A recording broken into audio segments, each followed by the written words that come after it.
Hello, Steve Owbridge here. Now, the new system and doing the carryback is awesome. And so I'm going to go through the process of how you do a carryback using the new paperless, super cool IT system that we've just launched. So, number one, you go back to the carryback just as normal. And again, you build rapport, you ask them, has anything changed since the last time I was here? Make sure that, if they've got another detail they want to put on there. Another good thing to do is also check when you're reviewing that fact find with them, is check that their name is actually their legal name. Sometimes you'll get people who have a name, but it's a shortened version or a different, kind of version of the name. So you want to make sure it's the name that's on their passport, basically, or their legal name. So it's really important to do that. Otherwise, it could cause you a problem later on. So once you've reviewed the fact find with them, so first of all, review. I guess I should write on the board as well. Review fact find. The second thing you do, now that they've reviewed it, it's at this stage that we actually lock that fact find. So we actually, press the button to lock the fact find. So now that is basically telling the system that this is it. This is what's going to go to game plan. All right. Now, if you are one of these people that like to take a paper game plan with you to the carryback, you're going to have to lock the fact find before then, but then potentially that causes you a problem with if they have got any changes they need to make. So just be aware of that. If you lock it down earlier, you won't be able to do that, but you'll need to lock it to get the paper game plan, okay? So the best thing to do is to give them the online game plan. If you want to send them a paper one later, you can do that and so on once they've given you referrals and that kind of thing. So it's a good way around that. Okay, the next thing then is you're going to present the FGP. So you're now going to present the financial game plan. So just like we normally do, on the screen, it's a good way to do it because it's got all these cool features and stuff that you can do. Talk through, obviously it's a lot more, animated and all that kind of thing, okay? So present the FGP. Once they've kind of gone through that, then you've got the stage where you're going on to the protection needs. Now, again, people do this differently in the company. So for our team, what we tend to do is kind of teach vitality at this gap between the FGP and the protection. So in our case, we would kind of go through like our vitality slides or whatever. Some people will use the vitality PDFs and explain vitality that way. Whatever you do, that's up to you.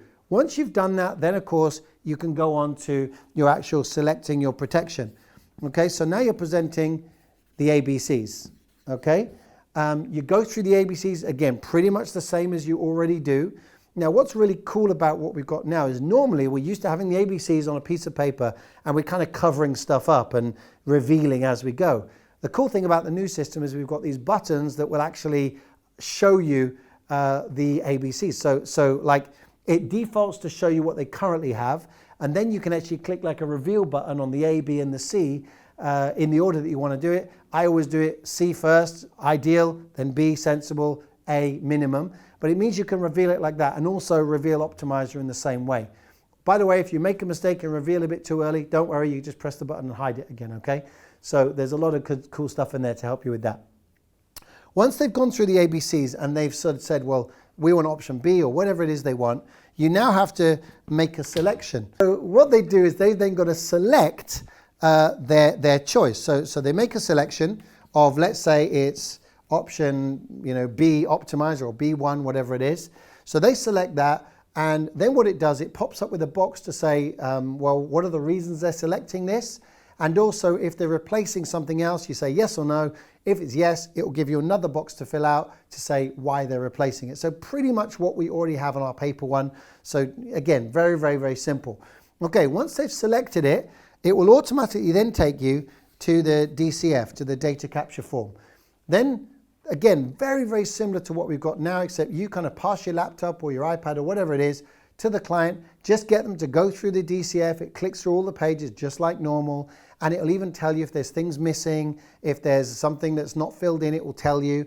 So again, just go back, make sure everything's connected and collected rather. Then once you get to the point of that, then you do what's called submit. So you now submit that DCF.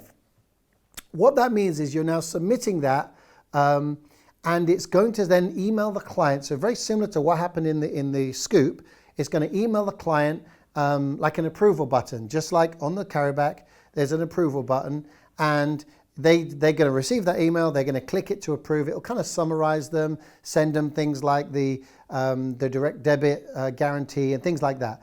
They then select that to say, listen, I'm saying that I want to go for this particular option.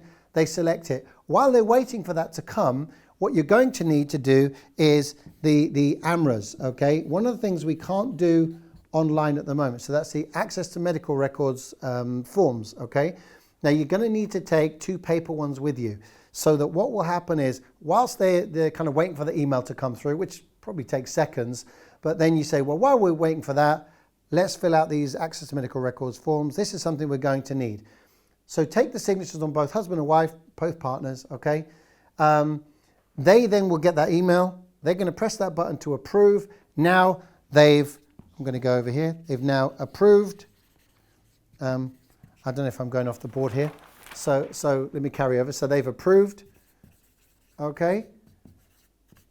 All right. So now they've actually approved and said, yep, we're going for that. Now, what happens then is automatically, I think it's number 9, that case now, the ABCs and the DCF is now submitted, and it goes to the EVP. Okay, so your case now goes to the EVP for approval. So great news for EVPs. It means, you can see what's going on in your team. That goes over. We just double check because, of course, compliance means that we have to do what's right for the client. So it gives us an opportunity to do that kind of qualitative checking to make sure that it's right for the client, that nobody's missold or oversold. So we can do that, and it comes to us. Once the EVP gets that, they just approve that, and then it gets submitted to the Field Support Center and then to Vitality. By the way, in the meantime, what you need to do as soon as you get home is upload the paper AMRAs, okay? So this is the only thing that we have to do kind of manually. Get the paper AMRA, upload it to that client account, and that way it's on file so that should Vitality need it, it's there that they can draw it down, and again, it doesn't slow down your application for your clients. So at that point, it's obviously gone to Vitality now, and the process at this point is pretty much the same as it is now, and you just follow up as normal. Okay, hope that makes sense. By the way, there will be a video with a screenshot talk through on this one as well. So again, make sure you go and watch that one so you can see what buttons to press, where to press them, etc. Okay, have an awesome rest of the week. Take care. Bye-bye.